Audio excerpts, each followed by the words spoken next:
Okay, so good afternoon, everybody. Thank you to all the new faces that are here and to all the volunteers who helped make today possible. I feel like it's so much better when you have volunteers talking about the work that they actually do than somebody like me who is a staff person talking about the great work that they do.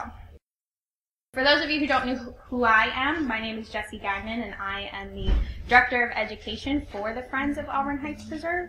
So I do mostly the educational activities and also whatever Susan, who's our executive director, tells me to do. She is wandering around and she'll be coming in shortly. Despite the weather, I think this has been a really great open house so far, so I'm excited to get started. Before we start the presentation, all of you on your chairs have a couple sheets of paper. This is kind of your first opportunity before we get going to give us some of your feedback. The full sheet of paper is a volunteer survey. Some of the questions you can answer now, some of them are specific that I'm going to talk about more later in the presentation. And the yellow sheet has to do with the exhibit that we're going to be putting on. So this is your first chance to kind of give us your thoughts about what to do with the space because some changes are going to be happening starting around May. We always have housekeeping things to go over at the volunteer meetings. Everybody who is volunteering needs to have an emergency contact form filled out. These all live in a red binder upstairs in our offices. So this is just for, heaven forbid, somebody keels over. We know what who your doctor is, if you're taking any medications, things like that, so that we kind of know how to respond. So if you're a new volunteer, you want to make sure you fill one of those out. If you're a current volunteer, make sure your information is up to date. There's a table in the back which is where you can put your surveys once you fill them out. It's where the red binder is, so you can check and make sure that you have your emergency contact in there. Everybody should also know where the fire extinguishers are, the first aid kits, the AEDs, and during an event who is likely to have a radio. There's a copy of this map by each of the AEDs and the first aid kits in the mansion, the carriage house, and the museum. If any of the supplies ever run low, just let Susan and I know. We don't check them regularly, so if you need Band-Aids, let us know you need Band-Aids. Recording hours. Here at Auburn Heights, everybody has an hour sheet and keeps track of their hours. This is actually really important, not just so that we know what you're doing, how much work you're putting in, so that we can brag about you. It's also good for things like grants. Our volunteer hours are just one way that we demonstrate why we're valued in the community and the important things that we're doing here at Auburn Heights. So please make sure to record your hours. These are kept in, each volunteer gets a sheet. They're kept in the carriage house in a binder. It's on the table next to the sink in there.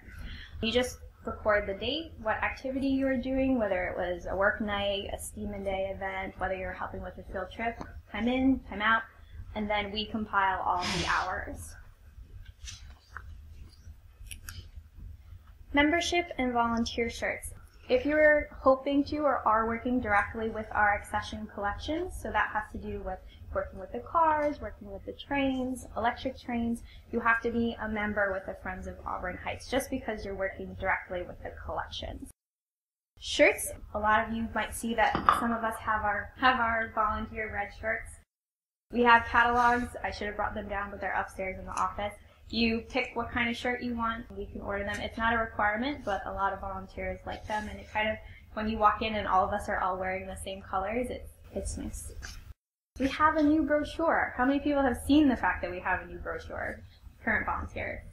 Susan and I have only been trying to do this for probably 3 years, and we finally did this year. And the reason we have new brochures is because we're doing so many more things than just Steam Days. And so we wanted a brochure that reflected this site as a whole, whether it was the mansion, whether it was the museum and the collections. So it has all of our events on there. It has training day, it has evenings at the museum, it has the invitational. So this is kind of our general interest brochure. We still have our rack cards, so those are the ones that advertise our Steam Days. And every year, this is my time when I beg you to take them and distribute them. One of our biggest challenges is always getting the word out. And if everybody in this room just took one pack, we would have to order more rack cards. So even just taking one pack to the coffee shop that you go to every day or the library that you visit can be a really huge help and make a big impact. Auburn Heights Preserve, just some people that you know. I work for the Friends of Auburn Heights, which is the nonprofit that takes care of the cars and the trains and basically anything that moves. But we're located within Auburn Heights Preserve, which is a Delaware State Park site. Laura Lee couldn't be here today, but she's the park superintendent, so she's head honcho here in terms of Delaware State Parks. Emily Mosher is actually new. She's a historical interpreter. Michelle Carrera is here today. Can Michelle wave her hand? If you look behind, you can wave your hand. That's Michelle. Michelle is the volunteer coordinator for Delaware State Parks. And then Gina is a volunteer, and she's kind of your volunteer contact in the mansion if you're interested in that. One thing I did want to mention on the state park side of things is that there's going to be a public workshop on April 18th at the Center for the Creative Arts, and they're going to be discussing, I think it's being run by DelDOT, but they'll be discussing the Auburn Valley Trail Facility and Master Plan implementation. So they're basically going to be talking about all of the stuff that's happening in Brooklyn. And that meeting was rescheduled to Monday, April 18th, 4:30 to 7 p.m. And that's going to be at CC Arts. There's info about that in the weekly news if you haven't seen it. We don't really know exactly what's going to be talked about at that meeting, but it'll give you a chance to probably ask questions and find out more about what's happening. So now I wanted to do some volunteer updates from the different key volunteer groups so you can hear about what they have planned for 2016. And first up is AVRR with Anne. So Anne, can you stand up and wave hello? Some of the things we want to work on this year for the Auburn Valley Railroad, we want to replace some ties on the trestles. We want to do maintenance on the wooden coaches, turn them over and check for grease and oil and washers and things like that. We've already started touching up the paint on the 401. We want to get the 402, that's an engine for anybody that doesn't know. We want to get the 402 back in service because it's been being repaired. It's kind of been at the spa for a while and it needs to come back and get back to work. We have a signal system that goes around the track.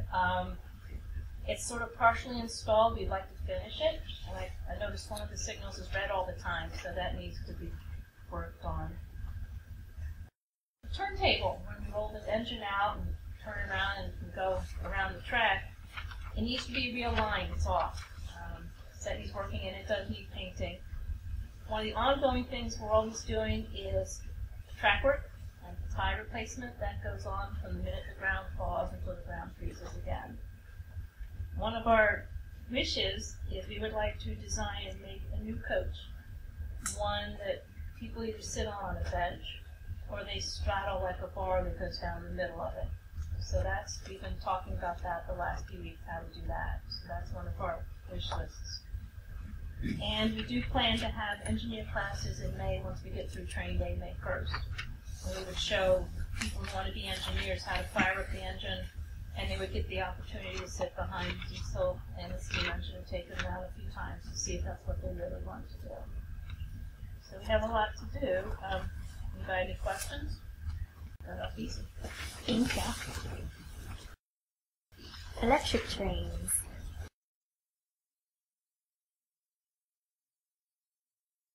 Mac. This is Mac. I'm part of the electric train group. John Schubel is one of us. He's here. Jay Williams is the other. And he's in New Orleans enjoying the sun. Smart guy. As far as the electric trains are concerned, in the past couple of years, I think we've got the rolling stock in pretty decent shape. The basic things we use at every event. So we've got engines that run now. We've started working on the wiring, partly replacing old wiring, pulling out things that aren't used at all anymore. It's a rat's nest underneath that train layout. And in addition, nice nests are still there too. And we've got still a few engines that are out of service that we need to get maybe rebuilt. And then we're starting to think about landscape, which is something that none of the three of us are really specialists in, but I think we can upgrade more detail in the landscape. So we really need some more help. The three of us carry on two of each event. We need a couple more good people. I'm going to cheat a little bit and talk about more than Jesse asked me to talk about. You get 5 minutes. Okay. I participated in an interview late last year, and the guy that was doing the interview asked me, well, when your volunteers come here, is there a pecking order for the people who work on different things, like maybe the cars at the top of the order and something else is less? And it's important for you to know, especially if you haven't volunteered here yet, that there is no such thing. The people who come here are asked to work on the things that interest them. And that can be the electric trains, the Auburn Valley Railroad, the cars, the house, the grounds, or any other part of our collection. So it's important for us that the people who come are involved and enjoy themselves, because that's why they come back. Me, I'm a car guy. And the reason I came over to this side of the room is because I'm going to do two things. I want to talk about our driving training program, but I'm also going to talk about the work we're doing on the cars and the things we'll do over the next year. The driver training program is run by what we call the ORB, the Operations Review Board. And it's 3 people who are teaching instructors who control through input from the teachers how people move through the different levels. And we have 3 different levels of drivers. We have beginner, intermediate, and true operators. And above that, we also have the teachers. But typically, a person can take as short as a season to become a full operator of a steam car, but it's more usual for them to be at least a couple of years. Currently, we have 5 students. 2 of them have never driven at all, so they're new students. 3 of them have been taking the program now for 1 or 2 years, depending on the student. So we're pretty good about letting people move through at their own pace, but we try very hard to make sure that the cars are protected.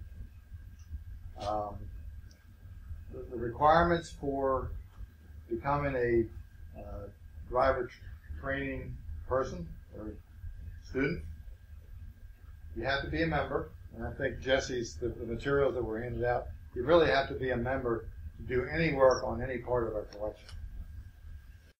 You have to be at least 19 to start the driver training process, and you have to be at least 21 to be allowed to drive a car on your own.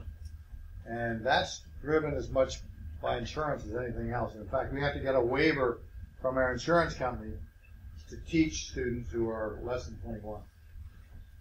You have to pass a driver's license check, and you also have to be a regular participant in our work sessions and work on the cars. And the reason for that is working on the cars is important for developing your understanding of how the car works. And if you do drive one and something is found to be wrong with it, if you're the one who had it, you're expected to at least take charge of getting it fixed, even if you don't have the skills to do it at the beginning. If you want to learn how to drive, what we say is come to us and let us know that.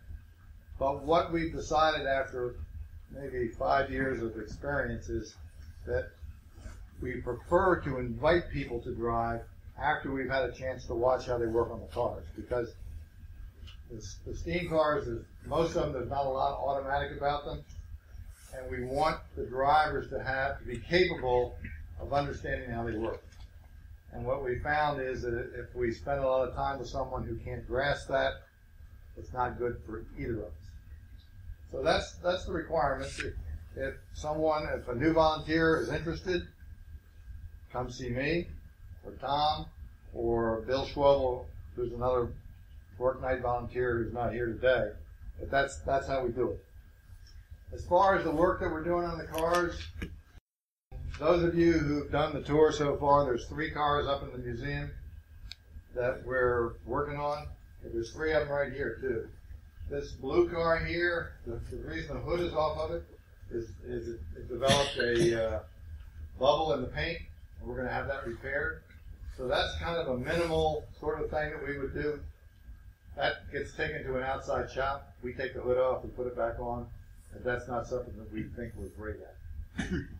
This car here, we restored this car ourselves. And this was a 4.5-year project. All the work that was done on this car was done by us except the painting. We got the car back on the road. We found the wheels were basically falling apart. So we ordered new wheels. There's a guy in Pennsylvania who makes period wooden wheels that will fit the car. And he's immune to accelerating his work, so he pretty much tells us that when they're done, you'll get them. So we're waiting for the wheels, and when they come back, we will probably put the primer coat on ourselves, but I'm guessing, so the decision hasn't been made yet, that we will pay someone to paint them, and we will certainly pay somebody to stripe them, because all the wheels on these cars have striping details. But that's a job that we will work on in part, but we will contract in part. The other job that's really one of the most interesting things that we do here is the green car over there behind you. That's a 1918 Model 735 convention car. And we just replaced the boiler in that car. Unfortunately, to our surprise, the new boiler was slightly different than the original one that we took out of it. And so the exhaust flue, we're looking for another one, but we're probably going to have to get one made to fit it. That's the making of a new flue is something we will pay someone to do, but all the installation work we'll do ourselves. And the work on replacing the boiler is actually a great job to be involved in here, because when you take the boiler out of the car and put it back in, you basically take apart every functional system of the car. So it's a great way to learn what's going on in the Stanley. Up in the shop, we have the Packard that we're putting a new wiring harness on. We have the H5, which has been a 6-year project where we rebuilt the engine for the casting that we bought from England. And we finally put the engine back in that car, and hopefully it'll be on the road this summer.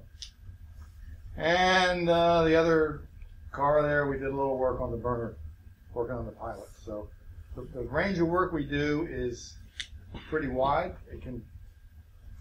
It involves almost every part and system of the car, but sometimes we do have to pay people to do it for us. So that's how it works. That was more than 5 minutes. That's all right. They looked interested. Thanks, everybody. The mansion, Gina. Great. So in the mansion, we have the opportunity to work with State Parks staff to educate the public on what it was like to live here in this local community, in the Marshall family, and in this house itself. Through different types of tours, we are trying to be open on all of the event days. That's a great way to learn. Volunteers are responsible for an individual room. What you need to know for that day is pretty limited. Then we also do open house tours where a volunteer would be asked to take a group of people on sort of more of a traditional tour and take them through the whole house. So there are different levels of knowledge that you need to have gathered to be able to do the different types of tours. We have some changes this year. One of our goals for this year is to make children feel and their families feel more excited or more welcome about going into the house. So we're working on some strategies to do that. We do have a new children's house ticket for the event days. So if you are talking to families on different parts of the site on an event day, there is a special price for children. They're the new tickets. Children are welcome in the house. We would love for children to come in the house. And we're working on different things to get them engaged in the story that we're trying to tell. We're working on some more hands-on things and different ways of talking about the history that's more engaging and more focused on children for those event days. We do still have the house tours that are more geared towards adults. We're trying to have different programming depending on our audience, and we have field trips as well that Parks runs. So those are available as well. So we're looking for ideas because we are making those changes. So that's another thing that we're asking. If you're not interested in volunteering specifically in the house, but you have ideas for things, stories that you would like to see told on the site, but maybe don't make sense in the museum or don't make sense in your specific location, we would love to hear them. If there's a way to tell them in the context of the house, that would be great as well. One of our specific activities this year is we're looking at the north bedroom, the bedroom that goes out over the porte cochere. If you're familiar with that, the furniture has been removed to make more programming space, to have some of the programs that are led by park staff in there. We're also looking to include some hands-on items in there for children. We're looking at adding some toys. So if you've seen the picture from Christmas 1927, looking to add some of those types of toys, reproductions that kids can play with, or if we are able to add antiques, could display those as well. We're looking for donations or recommendations of sources to find some of those toys that we could include to make it look more like a playroom again. We will have some special exhibits, we think, in the house on train day, some train-specific exhibits. So we're looking to tie in on the different event days with some of the programs that are going on outside. So when we have the birthday bash for the electric car, we'll be looking to tell stories about birthdays in the house. So we're looking to do some more tie-ins as we move forward and working with our new Emily Park staff on doing some more programming. Michelle or Emily, did you want to add anything from the state park side of things? So my name is Michelle. I am the manager of interns and volunteers here for Auburn Heights Preserve on the state park side of things. So if you are interested in helping out in the mansion, I help record your hours into the state park system, but if you are interested in some of the other stuff we do have on the property, some more specifically our gardens, we'll be hopefully working on getting a team of people to help out with that. So right now we do have a graduate student for the University of Delaware who's helping create a master plan of the gardens to be able to get started on restoring some, like the rose garden and some of the other historic gardens we have on site. So we don't want to just jump in and start planting things and then not having them come back properly.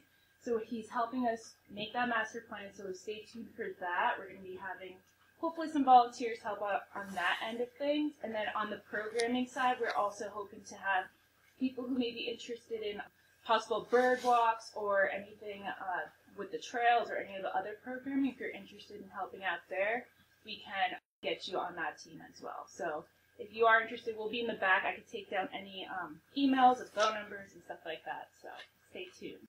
So that's it for all of our volunteer updates. Many of you have seen this already. Our volunteer newsletter, along with all of our newsletters that we send out, went through another revision this winter so that it would be easier to open on smartphones. Increasingly, this is closer to a newsletter than just a call for volunteers. So we want to tell you about all of the different opportunities that are out there for you to participate in, whether it's events, meetings, special work night sessions, trainings, what have you. The quick links in the newsletter is what doesn't really change that often. So there is a calendar which links to this calendar. Does anybody use this calendar? Because if nobody uses it, some people use it. Okay. So people are using it. There is also a calendar that was in the shop. Did anybody use that calendar? It's on the back of the doors. So is that a yes, I should keep it, or no, I shouldn't? Steve, should I keep it or not keep it? Keep it.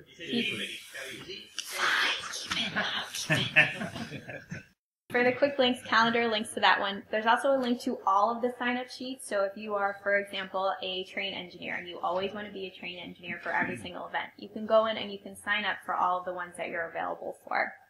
There's also usually a specific sign-up form for whatever we have coming up next. So, for example, the one that's there in the next newsletter, which will go out next week, is about train day. Tours is the private tours that are coming up, so if you're interested in helping out with those or maybe shadowing a tour, that tells you what private tours will be happening in the museum or the mansion. Field trips is educational programs, so if you want to help be a museum helper, is somebody who's just usually there as extra help, as a backup to the person giving the program, usually Susan or I. If it's a field trip with train rides, these are the engineers and conductors who are helping with those train rides. And event photos links to Mike Chosick is our wonderful photographer at all of these events usually, and that is a link to the pictures that he puts up after an event has happened. So if you want a picture of yourself in action in your red shirt, that's where you go. Here's a list of the major offsite events that we do. Not only do we host events here, but we also take the collections on the road. We will again this year be doing the Rockwood Ice Cream Festival, which was new for us last year. It's a long weekend for the drivers. They're 2 very long days back to back. But it was great exposure for us, so we'll be doing that again. There is a typo for the Woodside Firehouse Appreciation. That's on June 4th, which is Saturday, not June 5th.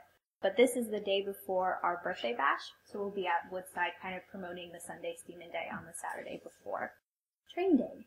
Train Day is back in 2016. Some of you remember the retaining wall project that was happening last spring. So we weren't able to have Train Day last year, but the volunteers have this is really the volunteers event. I've just been kind of keeping them under control. So we have a lot of different activities planned. We're going to have a garden railroad display set up on the side of the museum outside.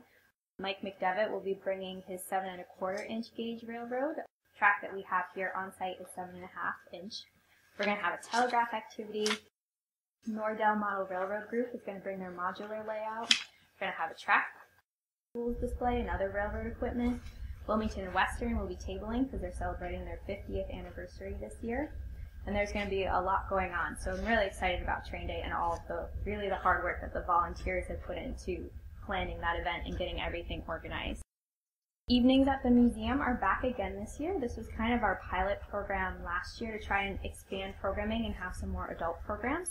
Our first one is going to be on May 3, and it's going to feature our electric trains. So 3 of our volunteers are actually going to be running that program.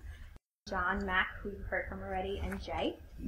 But other topics include another volunteer, Kelly Williams, will present on Stanleys and racing. Bob Wilhelm's going to discuss the research he's been doing into the mills and the continuous paper making process.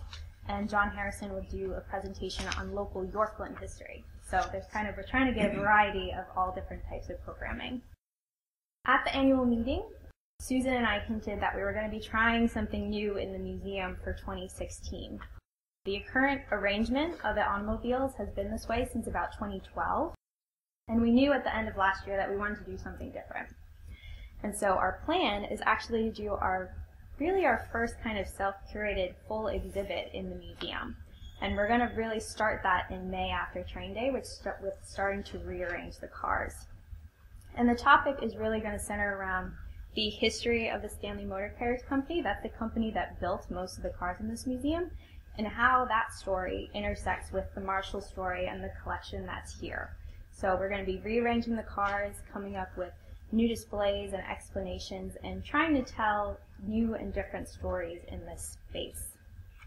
And during this time, because we're kind of going to be learning as we go, we will be looking for feedback, questions, comments. We really want to know kind of what you think as we go through this process. And that yellow sheet of paper that you guys have is really your first chance to do that. So we want to know, what do you love about this space right now? What do you not like about this space? And what would you want to see added? So this is your first chance to kind of tell us what you think before we get started. Some of you know that 2 of our cars turned 100 this year. Last year we were not on top of things and didn't make enough fuss about the mountain wagon turning 100, and that wasn't going to happen this year. So that's why our first Steamin' Day is going to be a full birthday bash. So we're going to have all of the same activities that we normally have on Steamin' Day, but we're also going to have a giant birthday card for people to sign. The 2 birthday cards are going to be out front, in front of the mansion, and you can take birthday pictures with them, complete with props. We're going to visitors can make a vintage-inspired operator's license like you would have had back then, and of course, birthday cake, because you can't have a birthday without birthday cake. Our invitational is back again this year, but it'll be in September. Last year it was in August. We're going back to September. And this year the theme is roadsters and runabouts. Volunteers are already hard at work with getting cars for that show. And while Susan and I are still working through the idea, we're thinking we always try to have special programming to tie in with that theme. And this year we're looking at how dating norms and romance changed with the automobile. How did hanging out with your friends change? How did dating change? So we're still working out the details, but it's going to be fun. Many of you already know about our mission, especially those of you who have kind of been with us since the beginning, but I thought it was really important this year to bring it up, both for our newer members who might not have really seen it before, and for the new faces in the group. As a nonprofit, a 501c3, we exist to serve an educational mission. And our educational activities are guided by this mission, which is to educate the public firsthand about American way of life that flourished at the dawn of the automotive age, and to preserve the technology of historic steam transportation. Each year, we, and when I say we, I mean the staff, the board, volunteers, and even feedback from visitors, we try to come up with ways to sometimes expand but always improve the programming that we're doing. So things like adding train day again, marketing our first Steamin' Day as a birthday bash. New exhibits are all ways of trying to continue with this mission, which is the reason that we exist. And it's everything we do, from recruiting and training volunteers to work night, to maintenance on the cars, to fundraisers, to school programs, and even what you can find on our website. So I wanted to make sure that just all of us kind of saw it and knew what it was as we started to really get ready for the year to take off. A couple fun things. Susan, come here. When we were talking about these t-shirts, we said, oh, it's April, it's going to be beautiful, right? T-shirts, it'll be t-shirt weather. So some of you would have noticed that Susan and I are sporting t-shirts. We got them because we wanted them. 16 layers. Because we wanted them. So there are only 2 of them in existence right now, and we're wearing them under our sweatshirts. But we were thinking that if people like them, it could be a mini fundraiser for us. Do you want to show your t-shirt? You could show yours. I have a mic that I have attached. Nice excuse. Nice excuse. But essentially, they have our logo on the front. It says Marshall Steam Museum. And on the back, it says, where steam is hot. Because that's what we are. We're the Marshall Steam Museum, where steam is hot. We're cold, but steam is hot. But steam is hot. And actually, we came up with a whole series that you don't want to know about. So, we got these because we wanted them. But the idea is, we can set it up so that other people can buy them. There's a way to do it. But so far the reaction I've gotten is like, oh, that's cute. Yes, but will you buy it? So, if you will actually buy them, if you like them, then I can set it up. But if you're not committed to buying one, then I'm not going to take the time to set it up. So on your survey, it also asks you, 1, do you like this t-shirt? Do you like the idea of t-shirts, but not that it's where steam is hot? You want one of the other things. We also can choose to have only a limited selection of colors. Not everybody might like the black, so it's something to think about. You don't have to tell us now. The surveys are anonymous. They get dropped off in the box in the back. But it's just something to consider. Like I said, Susan and I have our t-shirts already. You will not defend us if you don't want them. Training opportunities. We're always trying to come up with ideas for trainings that we hope you might be interested in. And here are some of the ideas that we have for this year. Again, we're not going to devote the time to planning them and organizing them if it's not something that you're actually interested in. So on your survey, again, you can decide which of the trainings, you can put them in priority. Which do you think is the most important for you, and which ones are you not that interested in? Your full page survey also has questions on the back, so don't forget to look at the back of it. We're getting to the end. I can't really let you all go without really emphasizing how important what you do is here. Without volunteers, this organization 100% wouldn't exist. These cars wouldn't be here. This place would be in private hands or condominiums. So without your help, that's the reason that everything that happens here happens. There would be no events, no programs. And so from me, from Susan, from the board, thank you for being here. Thank you for all of the effort that you put in. Thank you for being wide awake because it's the beginning of the season and you're not tired yet. So remember how excited you are right now in October. And I hope that the new faces in the room, that you've gotten a chance to talk to people, learn a bit more about ourselves, and that you'll consider joining our team because it really is a great group of people and it's an amazing place to come to work every day. So thank you. Fill out your surveys. We'll be here if you have questions. Eat the rest of the food so you don't have to take it home. And thank you.